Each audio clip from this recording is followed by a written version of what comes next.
Friends, आज हम जानेंगे कुरुक्षेत्र में एक भाग पद्मव्यूह के बारे में। पद्मव्यूह या चक्रव्यूह जो सब व्यूहों से बड़ा और शक्तिशाली है।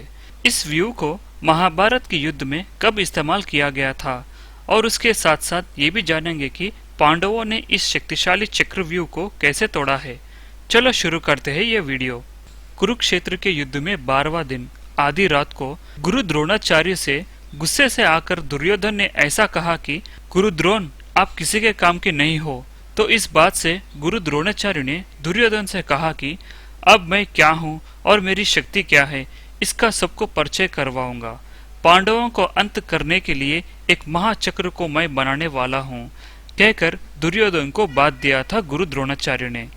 लेकिन इसके लिए एक शर्त है, मैं चक्रव्यूह को रणभूमि में लाते वक्त अर्जुन को इससे दूर रखना होगा और ये जिम्मेदारी तुमको लेना होगा। इस बात से दुर्योधन ने ठीक है कहकर एक आलोचना की थी। तो महाभारत का महायुद्ध 13वां दिन शुरू हुआ। एक तरफ कौरव की सेना तो दूसरी तरफ पांडव की सेना। सायरन बजते ही दोनों तरफ के सेना युद्ध के लिए दौड़ पड़े। दोनों सेना टकराकर भयंकर युद्ध करने लगे। लेकिन 12वां दिन हुए सो अनुभव के कारण अर्जुन ने ठान लिया कि किसी भी तरह युधिष्ठिर को बचाने के लिए पांडव सेना के मुख्य वीरों को उनके रक्षा के लिए लगाए थे। इतने में ही कौरवों के सेना में एक भाग समसतकुल के सेना ने सौों के संख्या में पांडवों के स्थान पर आए थे। समसतकुल के सेना के अध्यक्ष ने अर्जुन से ऐसा कहा, हे अर्जुन, हम प्रेवताल नहीं है, हम संसतकुल है। हमें हराना तुम्हारे अकेले की बस की बात नहीं है। सिर्फ तुम ही नहीं, तुम पांचों भाइयों की भी बस की बात नहीं है हमें हराना। मैं तुम्हें सवाल करता हूँ, हमसे युद्ध करो, हमें हराओ, तब जाके मानूंगा कि तुम वीरों का वीर हो, नहीं तो हम ये मानेंगे कि तुम मर्द के पैदा नहीं हुए हो। अगर ऐसा ही है तो हमारे सामने मान लो, बोल के उनके ऊपर हंसते हुए कहा था। उनके बातों से अर्जुन जरा भी डरे नहीं। फिर से उन्होंने उन्हें उकसाने की कोशिश की। क्या अर्जुन, तुम तुम्हारे भाई को बचा रहे हो या तुम्हारा भाई का नाम लेकर उनके पीछे ठहर के अपने आप को बचा रहे हो? दम है तो आओ और हमारे से युद्ध करो। क्या तुम पांडव युद्ध करना भूल गए हो? तो बताओ, हम सिखा देंगे, कहकर अर्जुन पर हंसने लगा। लेकिन अर्जुन उनके बहकावे बातों में बिल्कुल भी नहीं आए। लेकिन उनके बातें सुनकर युधिष्ठिर ने अर्जुन से जोर से चिल्लाते हुए कहा, अर्जुन! तब अर्जुन युधिष्ठिर से, भ्राता, मुझे समझ आ गया, मैं जा रहा हूँ उनसे युद्ध करने, लेकिन आप जरा ध्यान से रहिए। अपने पांडव को सेना में सबसे ज्यादा तेज योद्धाओं को आपके रक्षा के लिए लगाया हूँ। आपको कोई भी छू भी नहीं सकेगा। वो देखो, कौरवों का सेना कल के तरह आज भी गरुड़ व्यूह को रचाया है। उस व्यूह को हमारे सेना आसानी से तोड़ देंगे, तो इसीलिए हमें कोई डर नहीं है। और उससे भी ज्यादा हमारा पांडव के अध्यक्ष धृष्टद्युम्न को आपके बाजू ठहरा रहा हूँ। मैं जाकर उन समसतकुलों का खात्मा करूंगा। हे कृष्ण, चलो उनकी अंत देखेंगे, बोल के रथ पर चल पड़े। कृष्ण ने रथ को चलाना शुरू कर दिया, मगर समसतकुल की सेना ने अर्जुन से युद्ध करने के बदले में अपने घोड़ों को पीछे की तरफ मोड़कर दौड़ने लगे। अर्जुन का रथ उन समसतकुल का पीछा करने लगा। तब तक सिर्फ 100 की संख्या में है सो समसतकुल का सेना रास्ते में और भी सेना आके उस झुंड में जुड़ते गए। उस तरह समसतकुल का झुंड 100 से जाके 10,000 में बदल गया। तब श्री कृष्ण ने अर्जुन से कहा, हे अर्जुन, ये कोई चाल लगता है, हमें पीछे जाना ही सही होगा। तब अर्जुन ने श्री कृष्ण से कहा, ये क्या कह रहे हो कृष्ण, हम इन डरपोकों से डरकर पीछे चले जाएं? देखो उन बुजदिल सेना को कैसे हमसे डरकर भाग रहे हैं। इनसे हम क्यों डरे? इन सबको मैं कैसे अंत करता हूँ, आप देखिए, बोल के अर्जुन ने श्री कृष्ण से कहा। तो देखते देखते 10,000 का सेना 30,000 में बदल गया, क्योंकि रास्ते में उस झुंड में और भी सेना जुड़ते गए। उन 30,000 समसतकुल के सेना को मारने के लिए अर्जुन और श्री कृष्ण उनका पीछा करते गए। इतने में तेजी से दौड़ने वाले समसतकुल का सेना एकदम से रुक गए। वो सब लोग अपने घोड़ों को अर्जुन की तरफ मोड़ दिए। एक तरफ अर्जुन अकेला है और दूसरी तरफ 30,000 की सेना। तो देखते देखते एक क्षण में ही वो लोग अर्धचंद्र आकार व्यू में बदल गए। इससे अर्जुन को कुछ समझ नहीं आया कि ये लोग पहले मुझे क्यों उकसाए, फिर क्यों भागने लगे, इसमें इनकी संख्या क्यों बढ़ने लगी और अंत में रुक क्यों गए और अर्धचंद्र आकार के व्यू में क्यों बदल गए। ये सब बातें अर्जुन को समझ नहीं आए। और अर्जुन ने ये भी सोच लिया कि साधारण से युद्ध में सिर्फ एक ही व्यू को रचाते हैं, लेकिन फिलहाल युधिष्ठिर के आगे कौरवों की सेना गरुड़ व्यूह के आकार में उनसे युद्ध कर रहा है। तो फिर यहाँ क्यों नया व्यूह को रचाया है? बल्कि उनके सोचने तक अर्धचंद्र आकार में है, सो वो सेना पूरी तरह से चक्र बना दिया और उस चक्र के बीच में थे अर्जुन और कृष्ण। कृष्ण और अर्जुन उस व्यू के बीच में थे और उनके गोल 30,000 सेना उन्हें चारों तरफ से घेर लिया था। सारा सेना एक साथ चिल्लाते हुए अर्जुन को मारने के लिए आगे की तरफ बढ़ने लगे। वो देखकर अर्जुन श्री कृष्ण से कहा, हे कृष्ण, ये दिन मेरा आखिरी दिन हो सकता है, लेकिन मेरा एक बात सुनिए। अगर मैं मरने के अवस्था पर आ भी गया तो इन 30,000 सेनाओं को भी नहीं छोड़ूंगा। कोई भी प्राणों से जीवित नहीं रहेगा। आज के दिन मेरे गांडीव के लिए असली काम आया है। मेरे वीरता को दिखाने का समय अब आया है। ये 30,000 तो क्या, और 1,00,000 आए तो भी मैं इन सब को खत्म कर दूंगा। कहकर अर्जुन ने अपनी गांडीव को निकालकर दुश्मनों की तरफ निशाना लगाकर युद्ध करना शुरू किया। अब वो कैसे युद्ध करते हैं ये तो हम सब जानते हैं, लेकिन उस तरफ युधिष्ठिर के पास एक सैनिक आकर उनसे ऐसा कहा, हे राजा, अर्जुन को समसतुल की सेना ने अर्धचक्र के व्यूह में बंदी बनाकर युद्ध कर रहे हैं। 30,000 की सेना के बीच में अर्जुन सिर्फ अकेले है। ये बात सुनने से पांडव के सेनापति धृष्टद्युम्न ने युधिष्ठिर से कहा, महाराज, आज कुछ न कुछ जरूर होने वाला है। 30,000 सेना एक साथ अर्जुन पर वार करने चले। इसका मतलब है अगर अर्जुन उन सबको मार भी दिए तो उनके पास है सो अस्त्र शस्त्र गांडीव को या सारा शक्ति भी इस्तेमाल करने के पश्चात उन्हें मारने के लिए ये पूरा दिन बस नहीं होगा। इसका मतलब साफ है कि वो लोग अर्जुन को पूरा दिन के लिए वहां पर रोक लिया है। अर्जुन आज के दिन वहां से वापस इस रणभूमि में नहीं आ पाएंगे और 30,000 सेना उन्हें घेरा है। ये पीछे कुछ न कुछ बड़ा चाल है कौरवों का, बोल के धृष्टद्युम्न ने युधिष्ठिर से कहा है। इतने में कौरवों की सेना को भी अर्जुन युधिष्ठिर से दूर रहने का बात पता लगता है।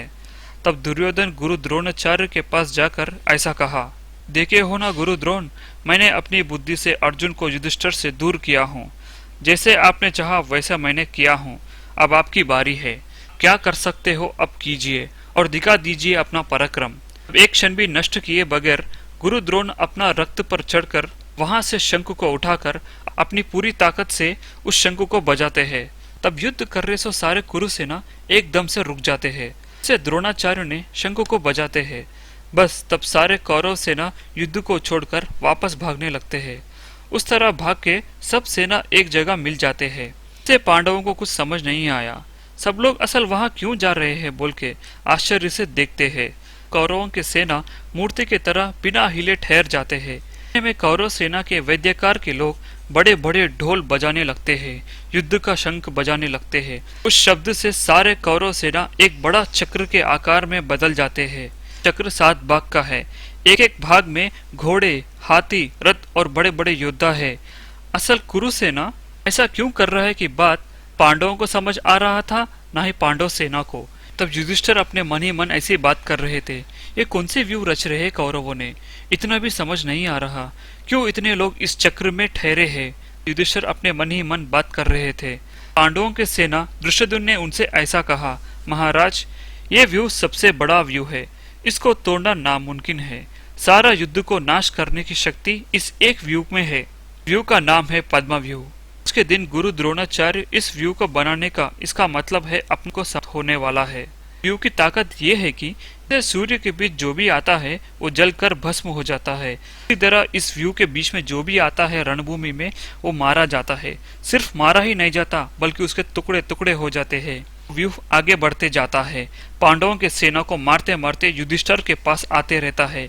तो पांडव के सेना उस व्यू को देखकर अपना अस्त्र शस्त्र छोड़कर रणभूमि से वापस दौड़ने लगे। आज के दिन जीवित है तो काफी है समझकर तो सेना युद्ध भूमि से भागने लगे। उस व्यू के आगे जाने की साहस किसी के पास भी नहीं था। तब युधिष्ठिर ने धृष्टद्युम्न से पूछा कि हम कैसे इस व्यू को तोड़ सकते हैं।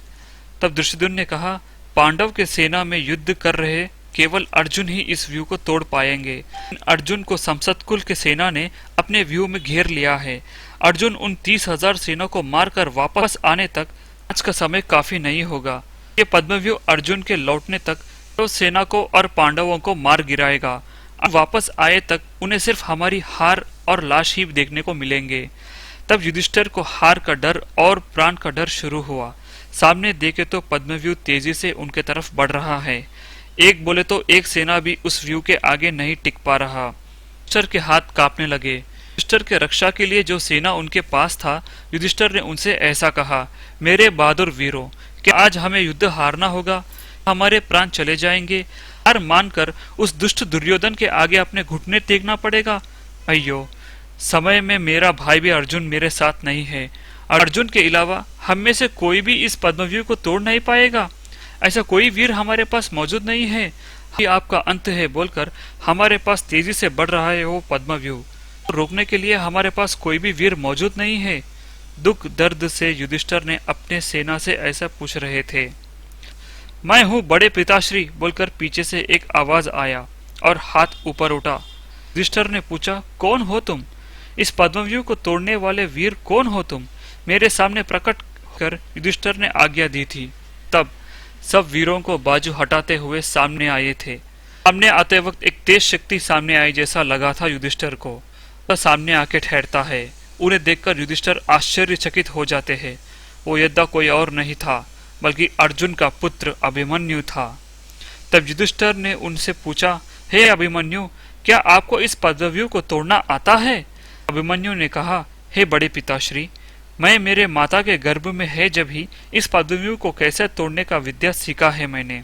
और मेरे शक्ति की बात करे तो इस पद्मव्यूह में चाहे कितने भी वीर क्यों ना हो, बड़े बड़े योद्धा भी क्यों ना हो, उतना ही नहीं, व्यू में पितामह भीष्म भी क्यों ना हो, मैं अकेला ही उस व्यू को तोड़कर बाहर आ सकता हूँ।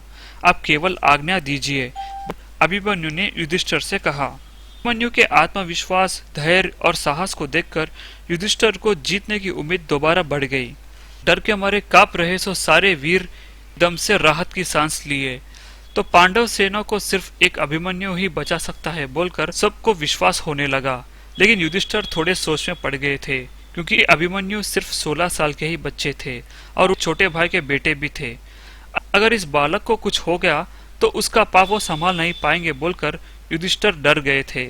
इनमें अभिमन्यु युधिष्ठिर के तरफ एक कदम बढ़ाकर, बड़े पिताश्री, मुझ पर भरोसा कीजिए, मैं उस पद्मव्यूह को तोड़ सकता हूँ।